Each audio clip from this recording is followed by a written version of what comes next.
Hey, what's up? Yeah, Dangerous Voice of People's Choice, live and direct from New York City. Let me say this into the camera. Nintendo has never made the most powerful console on purpose. Let's talk about it. Hey, what's up? This is Dangerous Voice, here to talk to you today about SmoothTeas.com. SmoothTeas is here to serve you one delicious cup at a time. The goal is to offer specialty gourmet teas in both traditional and exotic flavors that not only taste great, but help you feel great too. Right now I have a special offer for all my subscribers. If you go to SmoothTeas.com and type in the discount code DANGER, you get 10% off of any purchase. That's 10% off of any purchase. SmoothTeas.com. So, going back to my statement, Nintendo has never made the most powerful console on purpose.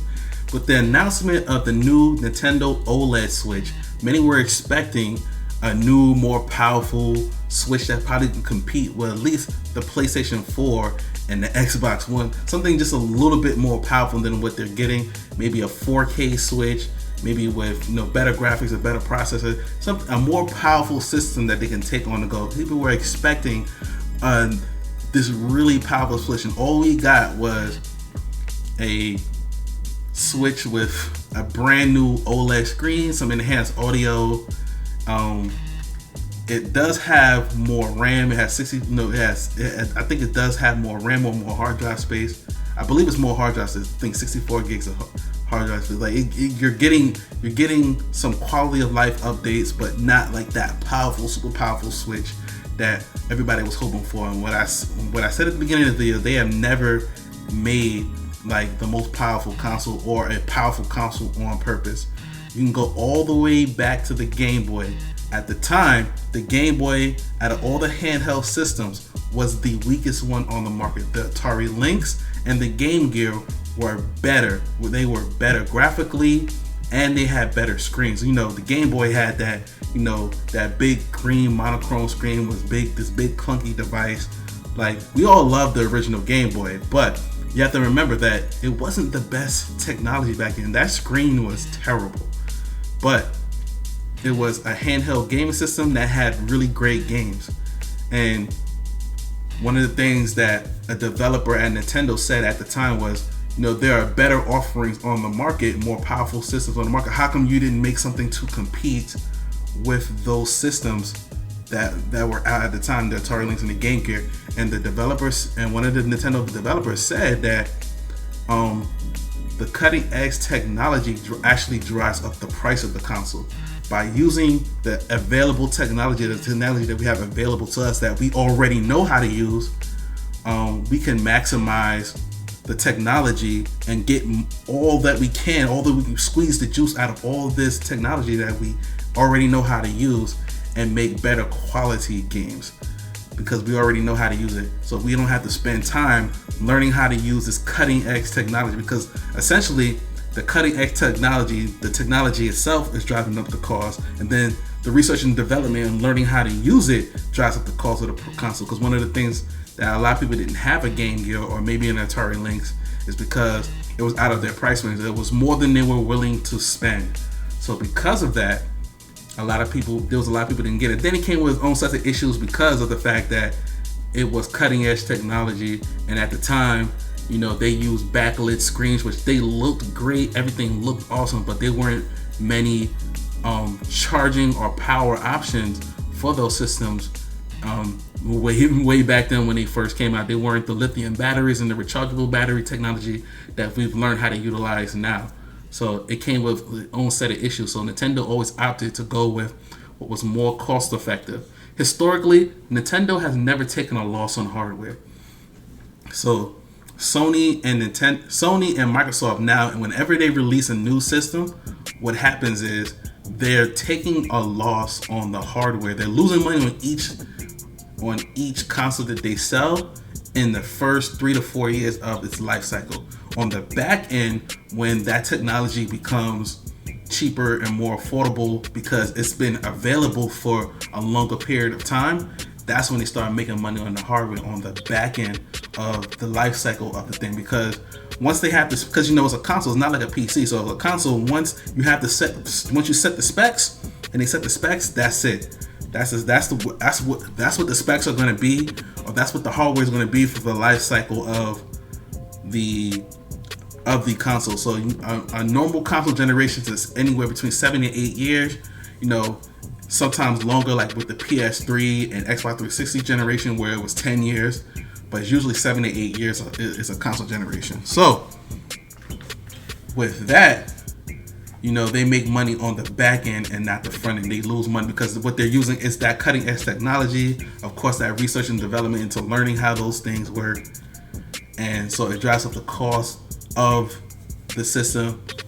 And on the back end, when that technology becomes more readily available, they make money on the hardware. But initially, when they first release a new console, they lose money. Nintendo always opted to not lose money on their console. They want to use the more available technology and squeeze all of it out of it as they can. The only time that Nintendo actually made the most powerful console of its generation was the Super Nintendo and debatably the GameCube.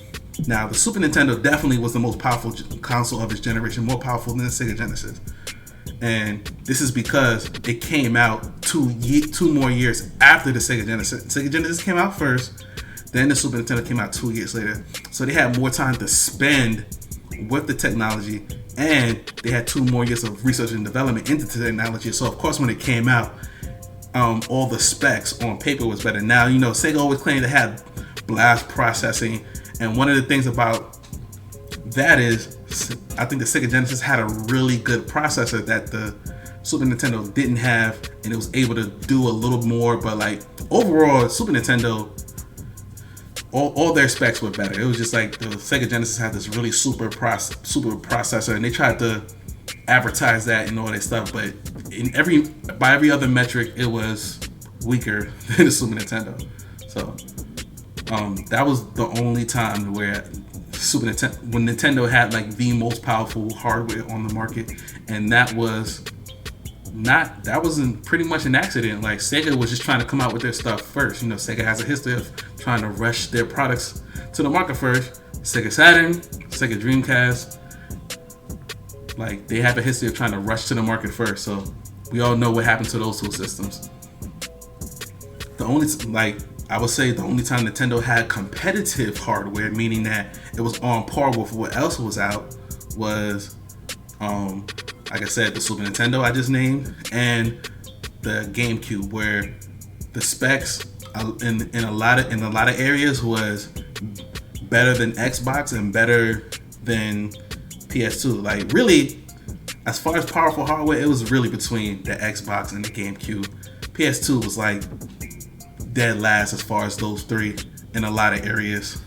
It's just that what really held Nintendo back was its proprietary disc system. Like, so PlayStation was able to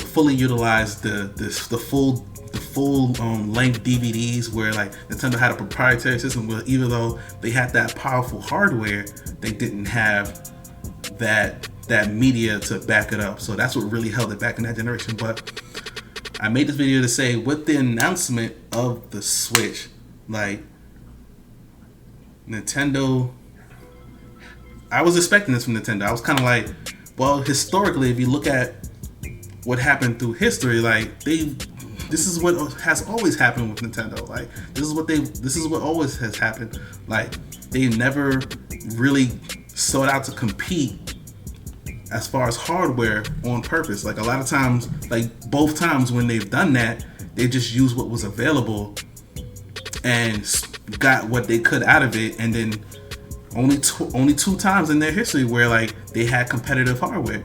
Other than that, they've always lacked with their handhelds, even with their failed KO system with the Virtual Boy. Like they've always fell behind hardware wise. But Nintendo has always made great quality games.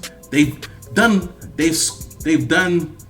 a lot with what they've gotten. Like they've made very good quality games with the inferior hardware to their competition, and that's what really keeps Nintendo around. Like they know how to maximize the hardware that they're using. So let me know your thoughts on this. Were you expecting a Nintendo Switch Pro, a 4K Pro, or were you expecting Nintendo to just, were you expecting it? Were you expecting this from Nintendo, where it was just like, yeah, this is around what Nintendo was going to do? Let me know in the comments below. If you've reached this part, this is the end. This is Dangerous Voice, the People's Choice, live and direct from New York City. Thank you for watching the video. If you have not subscribed to the channel, make sure you do. Subscribe to the channel down below. Subscribe to the channel. Subscribe to the channel. Also, if you want to keep up with me on social media, my social media is in the description below. If you want to keep up with me on social media, it is in the description below. Thank you for watching the video. I'm out. Peace.